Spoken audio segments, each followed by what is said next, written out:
Hello to my viewers. Today's topic is about subtraction of polynomials. This math is intended to the grade 7 students.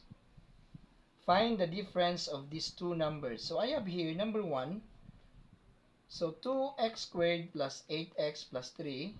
Then I have the second second polynomials will be negative 4x squared minus 5x minus 7. So take note, we can subtract unless the same variable and corresponding exponents.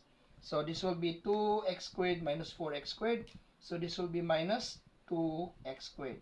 Why is it minus? Because 4 is greater than 2 and then 4 is having a negative sign. So that's why my answer is negative 2x raised to second power. So how about this one? Positive 8x minus 5x. So this will be plus because 8 is greater than 5.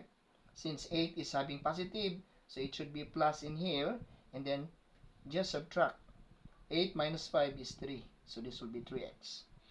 Then how about positive 7 and minus 7? So the answer is minus 4. Why is it minus 4? 7 is greater than 3 and 7 is having negative sign, so therefore I've got negative 4.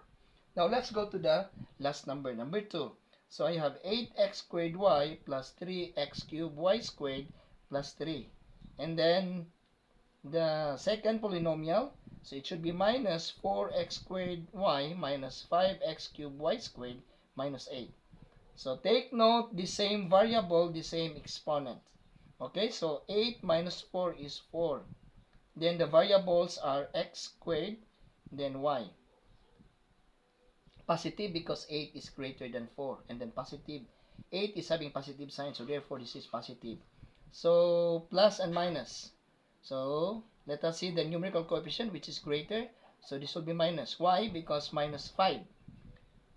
5 is greater than 3 and then 5 is having negative, so therefore this will be negative. So 3 minus 5 is 2. Then copy the variables. So x cubed, y squared. And then plus 8 and minus 8. So this will be minus because 8 is greater than 3 and 8 is having a negative sign. So therefore this is negative. So 8 minus 3 is 5. So that's all for this topic.